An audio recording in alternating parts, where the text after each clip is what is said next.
Hello student, कैसे हैं आप सब। एक बार पुनः आप सभी का आपके अपने चैनल सी कोचिंग क्लासेस पर स्वागत है।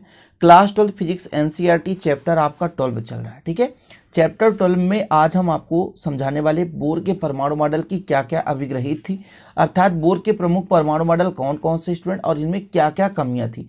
कुछ ना कुछ तो कमियां थी जिसके कारण से ये बाद में है ना उत्तम मान नहीं था, हालांकि मान है अभी भी, लेकिन पूर्ण रूप से हर चीज की व्याख्या नहीं कर पा रहे, तो कुछ तो कमियां भी थी। परमाणु चैप्टर का ये आपका टॉपिक है, अध्याय 12 एनसीईआरटी पैटर्न पर मैं पढ़ा रहा हूँ। ठीक है, प्लेलिस्ट बने हुई हैं, जो आप प्लेलिस्ट से देखना चाहते हैं तो पूरे वीडियो आप देख सकते हैं। तो चलिए आज का वीडियो शुरू करते हैं। वीडियो अंत तक जरूर देखना, अच्छा लगे तो लाइक कर देना और दोस्तों के साथ शेयर भी कर देना। तो सबसे पहले देखते हैं इसकी अभिग्रहित, इसके बाद कमियां। तो देखिए पहला नंबर क्या है, परमाणु का समस्त द्रव्यमान और समस्त धनावेश उसके नाभिक पर केंद्रित रहता है। एक किसके अभिग्रहित मतलब क्या बताया, बोर ने क्या बताया, वो चीजें यहाँ पर है कि बोर ने क्या क्या चीज बताया। ठीक है ना, यानी बोर ने अपनी प्रस्तुति में परमाणु के बारे में क्या क्या व्याख्या की, उन चीजों के बारे में है। तो पहला नंबर उन्होंने बता दिया कि परमाणु, जैसे आपके पास ये परमाणु है, समझ रहे ना, ये परमाणु, तो इसका जो द्रव्यमान है वो कहाँ रहता है स्टूडेंट, केंद्रित पर, यहाँ पे केंद्र रहता है। यानी द्रव्यमान और धनावेश संपूर्ण चीजें कहाँ पर रहता है, केंद्र पर होता है। आपको पता है स्टूडेंट, जो परमाणु होता है उसके नाभिक में क्या क्या रहता है, धनात्मक और उदासीन, मतलब प्रोटॉन और न्यूट्रॉन रहता है, और इलेक्ट्रॉन जो है उसके चारों ओर, नाभिक के चारों ओर चक्कर लगाते हैं। समझ पा रहे हैं। तो पहला नंबर उन्होंने बता दिया, बोर ने अपने मॉडल में बता दिया कि समस्त द्रव्यमान और समस्त धनावेश उसके नाभिक पर केंद्रित रहता है। जैसे यहाँ पे एक नाभिक है, परमाणु है, इसका नाभिक मतलब सेंटर पॉइंट है, यहाँ पर उसका समस्त द्रव्यमान और धनावेश केंद्रित रहता है। ठीक है, प्रमुख प्रमुख अभिग्रहित आपको याद करते चलना है। दूसरा नंबर है, इलेक्ट्रॉन और नाभिक के धनावेशों के मध्य लगने वाला आकर्षण बल इलेक्ट्रॉनों को वृत्ति गति करने के लिए आवश्यक अभिकेंद्री बल प्रदान करता है। चीजें समझने की कोशिश करें, मैं कहना क्या चाहता हूँ यहाँ पे। देखिए बोर ने क्या बताया, जैसे ये धनावेश है और जो इलेक्ट्रॉन है नाभिक के चारों चक्कर लगाता है नेगेटिव होता है, तो ये आपका पॉजिटिव हो गया और ये आपका नेगेटिव हो गया। इन दोनों के बीच एक आकर्षण बल लग रहा है F। यही जो बल है वो इलेक्ट्रॉन को चारों ओर चक्कर लगाने के लिए अभिकेंद्री बल प्रदान करता है। अभिकेंद्री बल मतलब अंदर की ओर खिंचाव लगा रहता है, इस बल में अंदर की ओर खिंचाव बल लगा रहता है। तो एक ऐसा बल जो किसी वृत्तीय मार्ग को गति करने के लिए सहयोग करे और अंदर की ओर वो बल कार्य करे स्टूडेंट, उसे हम क्या कहते हैं, अभिकेंद्री बल। तो यहाँ पर जो धनात्मक है आप देख पा रहे हैं, जैसे एक मान लीजिए एक आवेश प्लस क्यू है और एक माइनस क्यू आवेश, ये कूलाम आकर्षण बल भी कहलाता है। अब ये जो आकर्षण बल है F, वो एक अभिकेंद्री बल प्रदान करता है जिसका फार्मूला होता है mv²/r। ये अभिकेंद्री बल का फार्मूला होता है। तो ये यहाँ पे नाभिक पे धनावेश और इसके कक्षा पे गति कर रहे इलेक्ट्रॉन जो होता है, इनके बीच एक आकर्षण बल होता है, ये जो वृत्तीय गति के लिए अभिकेंद्री बल प्रदान करता है। चीजें समझ गए। पहला नंबर क्या था कि समस्त धनावेश और द्रव्यमान इसके केंद्र पर केंद्रित होता है। दूसरा, इलेक्ट्रॉन और नाभिकों के धनावेशों के मध्य लगने वाला जो आकर्षण बल है, इलेक्ट्रॉन और नाभिक के धनावेश के बीच जो लगने वाला आकर्षण बल है स्टूडेंट, वो अभिकेंद्री बल प्रदान करता है। ठीक है ना। चलिए तीसरा है, नाभिक, इलेक्ट्रॉन जो है नाभिक के चारों संभावित कक्षकों में क्या करते हैं, नहीं घूमते, अभी कुछ विशिष्ट कक्षाओं में ही घूमते हैं। इन कक्षाओं को स्थायी कक्षा कहते हैं। अब चलिए देखिए, नाभिक के चारों ओर का वृत्ताकार वह पथ जहां इलेक्ट्रॉन चक्कर लगाते हैं उसे स्थायी कक्षा या कक्षा कहते हैं, जिसे डायग्राम के माध्यम से समझते हैं। जैसे यहाँ पर नाभिक का धनावेश केंद्र है और इसके चारों ओर स्टूडेंट क्या पाया जाता है, कक्षा पाया जाता है, जहां पर इलेक्ट्रॉन क्या करते हैं, चक्कर लगाते हैं, एक कक्षा, दो कक्षा, तीन कक्षा, चार कक्षा, इस प्रकार से समझ रहे हैं। इसको बोर ने बताया भी था कि जो पहला कक्षा होता है वो K है, दूसरा है L, फिर तीसरा है M और फिर N। ये KLMN है ना, ये आपका पहला कक्षा है, ये आपका दूसरा कक्षा है, ये तीसरा और ये चौथा। तो नाभिक के चारों ओर का वृत्ताकार पथ जहां पर इलेक्ट्रॉन चक्कर लगाते हैं स्टूडेंट, यानी मुख्य रूप से जहां चक्कर लगाते रहते हैं उसे कहते हैं स्थायी कक्षा या विशिष्ट कक्षा। ठीक, अगला नंबर है, स्थायी कक्षाएं वो कक्षाएं होती हैं जिनमें किसी इलेक्ट्रॉन का कोणीय संवेग h/2π का पूर्ण गुणज होता है, जहां h प्लांक नियतांक, मतलब उन्हीं कक्षा को हम स्थायी कक्षा कहेंगे जिनमें यदि कोई इलेक्ट्रॉन घूम रहे तो उनका कोणीय संवेग h/2π का पूर्व या पूर्ण गुणज होना चाहिए। ठीक है ना, ये चीजें क्लियर है। अब चलिए अगला नंबर, 5 ही अभिग्रहित थे। अब ज्यादा आपको जितना मैं समझा रहा हूं उतना आपको याद करना हो, तैयार करना है। पांचवा था स्थायी कक्षा में घूमते समय इलेक्ट्रॉन ऊर्जा का उत्सर्जन या अवशोषण नहीं करते। ऊर्जा का उत्सर्जन या अवशोषण उसी समय होता है जब वे एक कक्षा से दूसरे कक्षा में जाते हैं। समझने की कोशिश करें, इसी डायग्राम के माध्यम से आप समझ जाएंगे। जैसे क्या बताया उन्होंने कि जैसे कोई इलेक्ट्रॉन चक्कर लगाता है, पथ पे इलेक्ट्रॉन क्या कर रहा है, चक्कर लगाता है। जैसे ये आपका पहला पथ हो गया, पहला नंबर का है ना, ये पहला नंबर है। इसमें यदि कोई इलेक्ट्रॉन चक्कर लगाता है तब इसमें ना तो इलेक्ट्रॉन का उत्सर्जन होगा और ना ही अवशोषण होगा।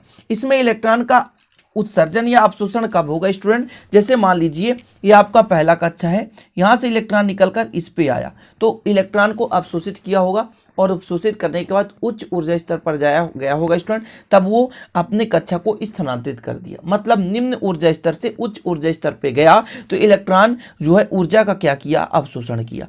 तो कहने का मतलब ये है कि जब कोई इलेक्ट्रॉन अपनी स्थायी कक्षा में चक्कर लगाते हैं, जैसे मान लीजिए पहला कक्षा पे ही चक्कर लगा रहा है, तब उसमें कोई भी ना तो ऊर्जा का उत्सर्जन होगा और ना ही अवशोषण होगा। ऊर्जा का उत्सर्जन या अवशोषण तभी होता है प्यारे भाइयों जब वो इलेक्ट्रॉन जो है कक्षा से दूसरे कक्षा में स्थानांतरित होते हैं। जैसे मान लीजिए तीसरा कक्षा है, तीसरे से चौथे में जाने की कोशिश करेगा, निम्न ऊर्जा स्तर से उच्च ऊर्जा स्तर पर जाने की कोशिश करेगा। तो जब निम्न ऊर्जा स्तर से उच्च ऊर्जा स्तर पर इलेक्ट्रॉन जाता है तो इलेक्ट्रॉन जो है ऊर्जा को अवशोषित करता है। समझ पा रहे हैं।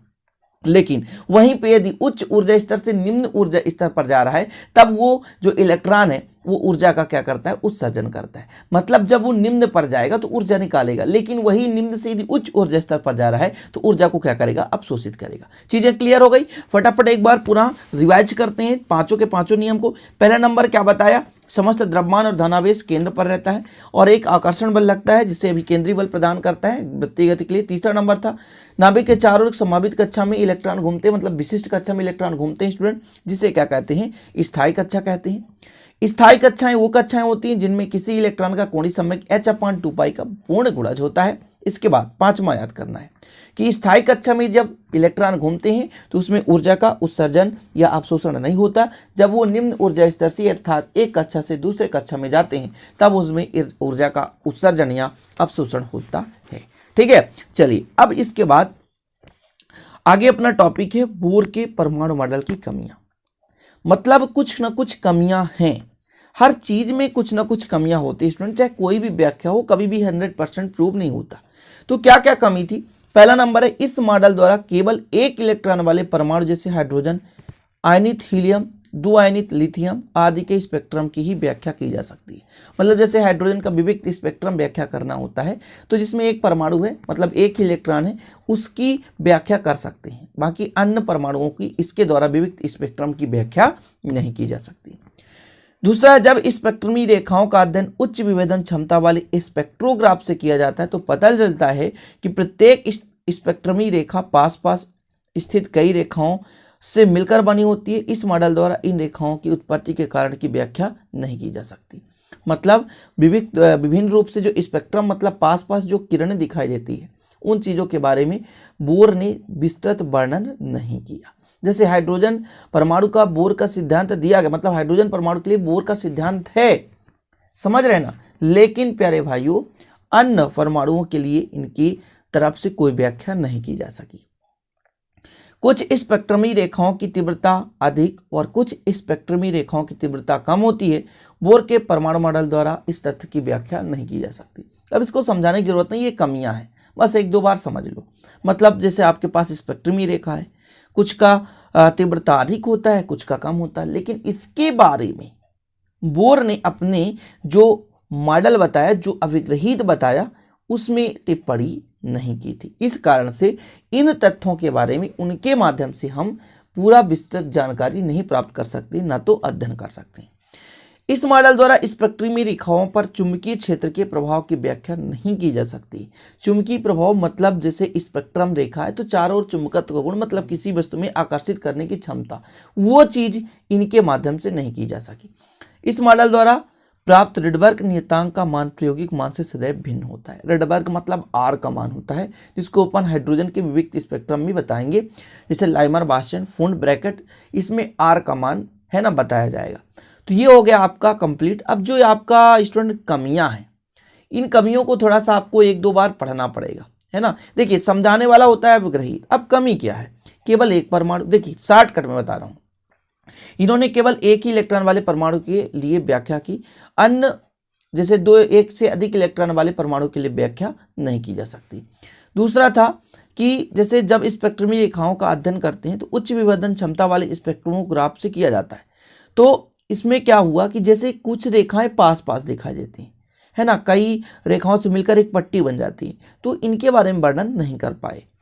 तीसरा ये था कि कुछ की तीव्रता अधिक होती है, कुछ की तीव्रता कम होती है, फिर भी इसके माध्यम से मतलब बोर के परमाणु मॉडल के माध्यम से हम इसकी व्याख्या नहीं कर सकते।